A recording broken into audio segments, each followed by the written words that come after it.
lack willpower for doing the most important things in your life, or you experience that you sometimes have willpower and sometimes you don't, and because of this you are not being very effective.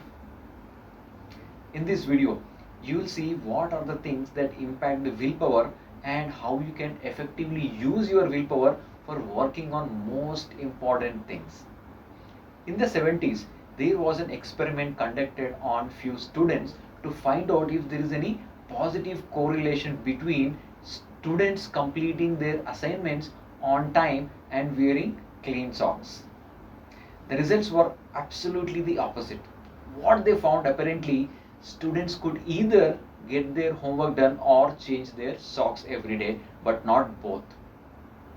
There was another experiment conducted by a psychologist, Roy Baumeister, where hungry students who walked into the lab, some of them were allowed to eat freshly baked cookies, but others were not allowed to eat cookies. Instead, they were given only radishes. These students had to exercise a lot of self-control, not only to eat the cookies, especially as the researchers left the lab and observed the participants through a hidden window. After this activity, the researchers brought in those two sets of students and gave them an impossible puzzle to solve.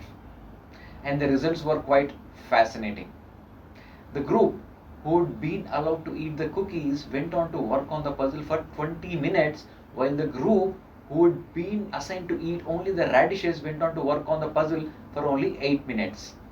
The findings of this experiment was the team that ate radishes had already exercised their willpower earlier, and that is the reason they gave up sooner than the people who ate cookies. And these sorts of experiments have been replicated over and over again. Something similar, if you walk into a mall and give people similar math problems to solve, the ones who have been shopping for much longer will give up on the problems much faster. So, what can we understand from these experiments? Well, 1. You have to understand that you have a finite amount of willpower and it gets depleted as you use it. Number 2. You have the same stock of willpower for all the tasks, but understanding the implications of these experiments can make you a lot more productive and completely change how you plan out your day.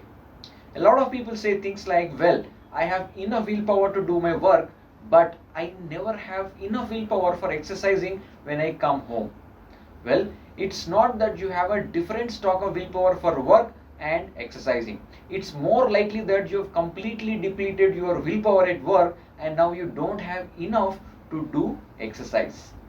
So, if you wake up on any given day and instead of doing your creative work first, you go grocery shopping, you are not left with enough willpower to do creative work. When you go shopping, you have to make a decision for every little thing you buy.